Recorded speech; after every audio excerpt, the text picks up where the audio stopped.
So this project came about in the middle of winter when it was freezing cold, and I decided I wanted a sauna, not only to stay warm, but also because of the health benefits. But quickly realized that saunas are very expensive, or at least can be. And there are roughly 3 tiers of sauna. There's the super expensive wooden barrel sauna with actual heater, which is in the high thousands of dollars range. And then there's the giant tent, I'll say, like camping tent with an actual heater, which is low thousands of dollars.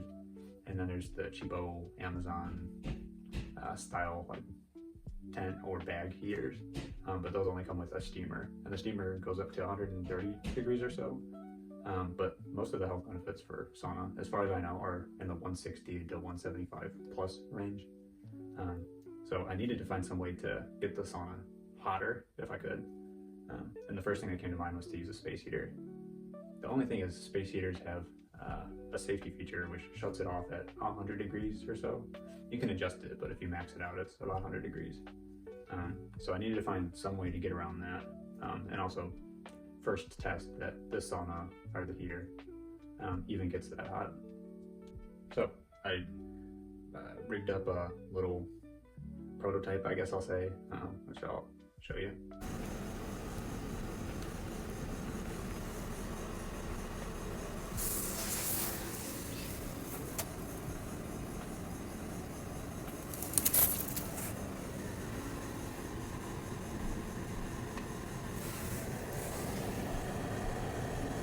Basically saw that the space heater gets super hot. Like in front of it, it's 250 degrees or so. So I knew I was good there. I just had to find some way to route around the safety feature. And so I ultimately ended up coming up with 2 options, but the second option I didn't discover for a second. So the first option was to, which I'll divide this in half, was to have my sauna, put the space heater outside, and then channel the heat inside. Because if it wasn't in the same room as whatever volume you're trying to heat up, and it's not like recirculating that hot air, then it can just run all day. So what I did is I went to Lowe's and found some ducting that fit the space heater, that I could then channel into the sauna, which I'll also show you that here. All right. Now remember, this is the prototype, but we shall see what the tube did up to. The steamer didn't do anything by itself. Made it humid, but not hot. So we'll see. The only thing is this setup is kind of cumbersome because, for example, when you go through the tent door, you unzip it, put the ducting through, it creates kind of like a clamshell shape. And there's a lot of insulation that you have to stuff into different spots just to keep the heat from escaping. So it did work. It was kind of exponential in terms of heat versus distance. So sitting right in front of the ducting in the sauna, I was measuring 190 degrees, super hot. But as you moved further away, it quickly dropped off.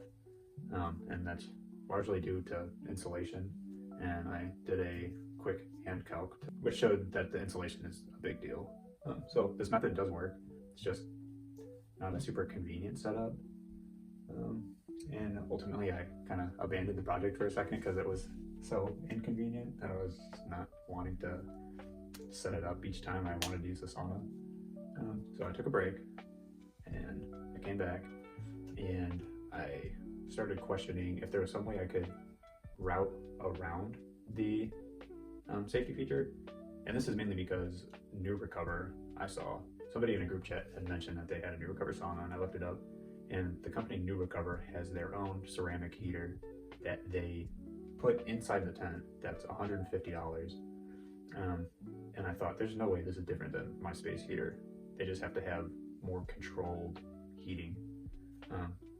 For example, like I assume it would work like a normal heater until a certain temperature, and then it would just stop sending current to the heater and just switch to fan mode and just start circulating air instead of heating it up, assuming the New Recover sauna was decently insulated.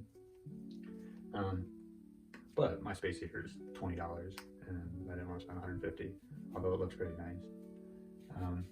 So I ended up opening the space heater and saw that mine was say, more mechanical than probably a more expensive heater. But mine has a bimetallic strip, which in its simplest sense is really just a switch that responds to temperature. So at one temperature setting, the circuit would be open, and then at another it would be closed. So if I adjust the thermostat on my heater all the way up, it'll stay closed and it'll start feeding current to the heating unit. But once a certain temperature is reached, it'll just naturally respond. Like the actual metals that comprise the bimetallic strip will expand at different rates, and it's actually not straight, it's curved, and it'll kind of like snap up and down. And at a certain temperature, it'll actually switch up. So it'll go from looking like that to like this. So what I did was forced it closed, which I figured was probably a fire hazard, but I tested this and put the heater in the sauna with me, and was just prepared for any of that. I put a little piece of cardboard in there because the gap is actually pretty small. It's like a millimeter thick. So I forced it closed, and it was actually super nice and a lot more convenient. The only drawback is with the heater in the sauna, you can't run the steamer at the same time.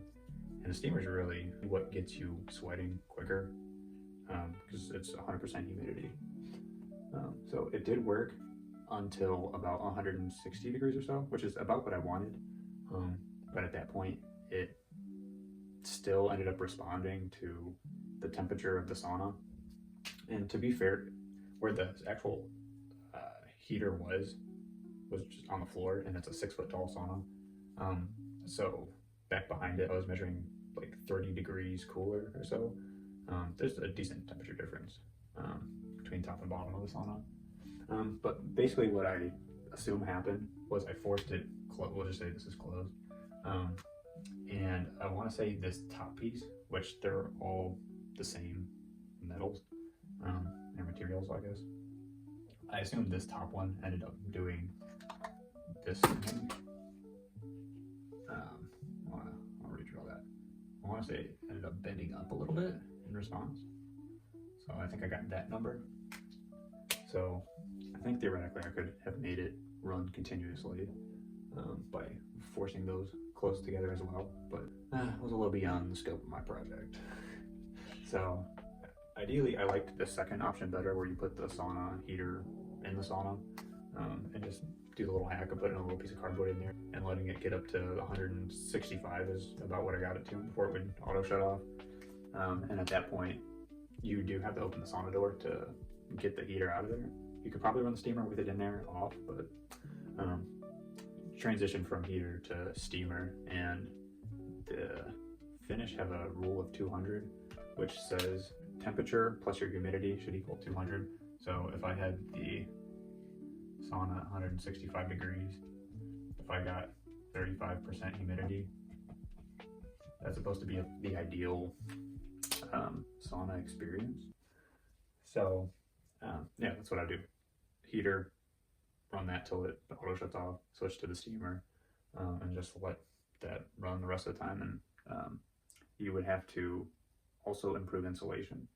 The sauna that I got only had 2 layers of cotton as insulation, but I'll leave it to you guys to undertake your own project and try and insulate your sauna better than I did. I'm not sure if you just get fiberglass bats and staple it to the wall or something similar, but if the heater ran as hot as it could, and then you just steamed the rest of the way with good insulation, I think that would do ya. For just a couple $100, you'd have a pretty sweet sauna.